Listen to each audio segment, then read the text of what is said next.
সাংবাদিক সম্মেলনের মাধ্যমে এলাকার সমস্যা উল্লেখ করে চার্জশিট পেশ করলেন কেশিয়ারি বিধানসভার বিজেপি প্রার্থী ভদ্র হেমব্রম। মঙ্গলবার কেশিয়ারি ৪ নম্বর মণ্ডল কার্যালয়ে একটি সাংবাদিক সম্মেলনের মধ্য দিয়ে এলাকার বিদ্যমান সমস্যাগুলো নিয়ে সরব হল ভারতীয় জনতা পার্টি। বিজেপি প্রার্থী ভদ্র হেমব্রম নিজে উপস্থিত থেকে কেশিয়ারির বর্তমান পরিস্থিতির প্রেক্ষিতে একটি চার্জশিট পেশ করেন।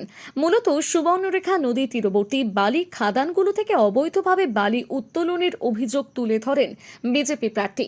তার দাবি, প্রশাসনের চোখের সামনে এই বেআইনি কারবার চলছে।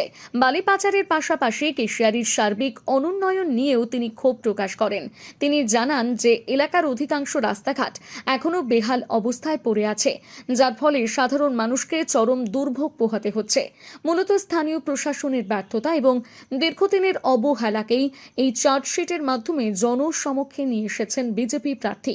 কেশিয়ারি থেকে রাহুলদের রিপোর্ট, সানন্দা নিউজ।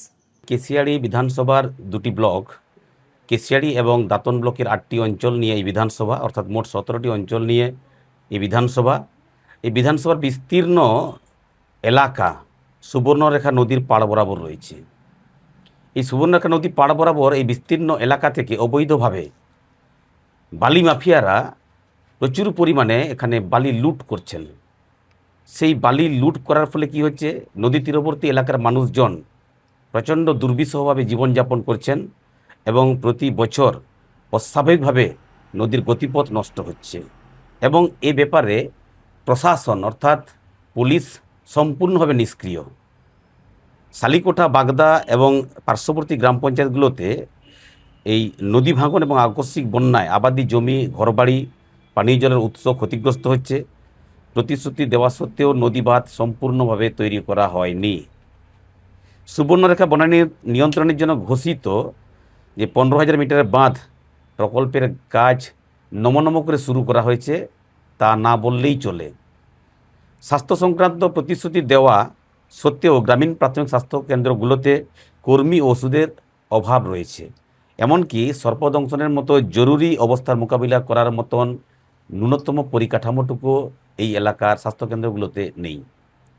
চরকাপাড়া গ্রামে 60-70টি আদিবাসী পরিবারগুলো একটিও আবাস যোজনার বাড়িতে তাদের নাম নথিভুক্ত হয়নি।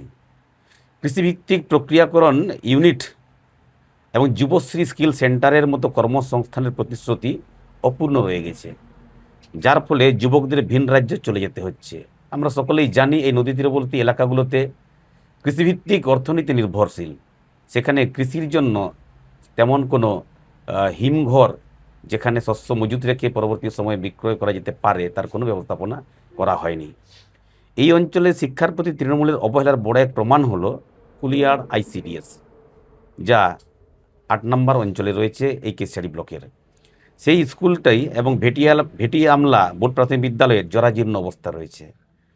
পর্যটন কেন্দ্র হিসাবে গড়ে তোলার প্রতিশ্রুতি দেওয়া হলেও কেশিয়ারি বিধানসভার অন্তর্গত দাঁতন 1 পঞ্চায়েত সমিতির 4 নম্বর শালিকোঠা অঞ্চলে সরসংখ্যা দিঘির পাড় সংস্কার কাজে এমন কোনো অগ্রগতি হয়নি। কেশিয়ারির কৃষকরা জানিয়েছেন যে বর্ষায় ফসলের ক্ষতির জন্য কৃষক বন্ধু প্রকল্পের টাকা এত বছর পরেও তারা পাননি। সাথে সাথে এটাও বলবো, বর্তমান এখানে যিনি রাজ্য সরকার ছিলেন, যে শাসক দল, তাদের বদান্যতা এক প্রকার বলতে গেলে চক্রান্তে বা ষড়যন্ত্রে প্রধানমন্ত্রী কিষাণ নিধি যে আবাস কৃষকদের জন্য যে প্রকল্প ছিল সেটাও এখানে কার্যকরী করা যায়নি। কেশিয়ারি থানা থেকে হাকিমপুর হয়ে গগনেশ্বর পর্যন্ত রাস্তাটি অত্যন্ত খারাপ। এই খারাপ থাকার কারণে যারা পথিক ওই রাস্তায় যাতায়াত করেন তাদের চরম ভোগান্তির শিকার হতে হয়। নারায়ণগড় এবং কেশিয়ারির মধ্যে যে বৃষ্টি রয়েছে সেই বৃষ্টি সারানোর কোনো ব্যবস্থা হয়নি এখনও পর্যন্ত, তা এক প্রকার নজরের বাইরে থেকে গেছে। এটা আমাদের কেশিয়ারি বিধানসভা কেন্দ্রিক একটা প্রস্তুতি চার্জশিট। ভারতীয় জনতা পার্টির পক্ষ থেকে যে নির্দিষ্ট দৃষ্টিভঙ্গি নিয়ে চলা হয়েছে তাতে আগামী দিনে প্রতি বছর আমরা শিক্ষক নিয়োগের ব্যবস্থা করব। আমরা ছাত্রছাত্রীদেরকে জীবনমুখী পাঠ এবং গুণী মনীষী যে সমস্ত পশ্চিমবাংলার ঐতিহ্য, তাদের পরম্পরাকে সমাজের সার্বিক স্তরে ছড়িয়ে দেওয়ার মধ্যে আমরা পাঠ্যপুস্তকে তাদের চিন্তা ভাবনাকে ছড়িয়ে দেওয়ার চেষ্টা করব, যাতে করে এক মূল্যবোধের শিক্ষা ছাত্রছাত্রীদের মধ্য দিয়ে তৈরি করা যায় যে সমস্ত ছাত্রাবাসগুলো বন্ধ রয়েছে সেই ছাত্রাবাসগুলো পুনরায় চালু করার চেষ্টা আমাদের মধ্যে থাকবে। আমরা শিক্ষক শিক্ষিকা এবং সমস্ত স্বসহায়ক দলগুলো যেভাবে বিদ্যালয়ের সঙ্গে সংযুক্ত রয়েছেন তাদেরকেও বিদ্যালয়ের শিক্ষার সঙ্গে সংযুক্ত রেখে শিক্ষার সর্বাঙ্গীন বিকাশ সাধন করার চেষ্টা করব। চিন্তায় পড়ে গেলাম, আমাদের এই বেলদা এলাকায় বাচ্চার জন্য ভালো কোনো ইংলিশ মিডিয়াম স্কুল কি নেই? চিন্তা করছো কেন? আমি তো কালকেই টিভিতে দেখলাম, আমাদের কাছেই তো রয়েছে সেন্ট আর্নল্ড স্কুল। আপনি কি আপনার সন্তানের জন্য সঠিক স্কুল খুঁজছেন?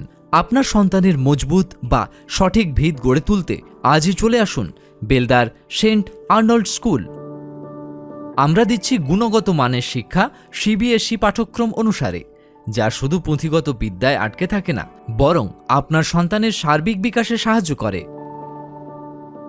আমাদের বৈশিষ্ট্য: অত্যাধুনিক ডিজিটাল ক্লাসরুম ও সমৃদ্ধ লাইব্রেরি, উন্নত সায়েন্স ল্যাব ও মিউজিক ক্লাস, এবং এখানে খেলাধুলার জন্য রয়েছে বিশাল বড় খেলার মাঠ। আরও বিশদে জানতে যোগাযোগ করুন Saint Arnold school, Amdan post, Khatnagar, district Paschim Medinipur. বিশদে জানতে স্ক্রিনে দেওয়া নাম্বারে যোগাযোগ করুন।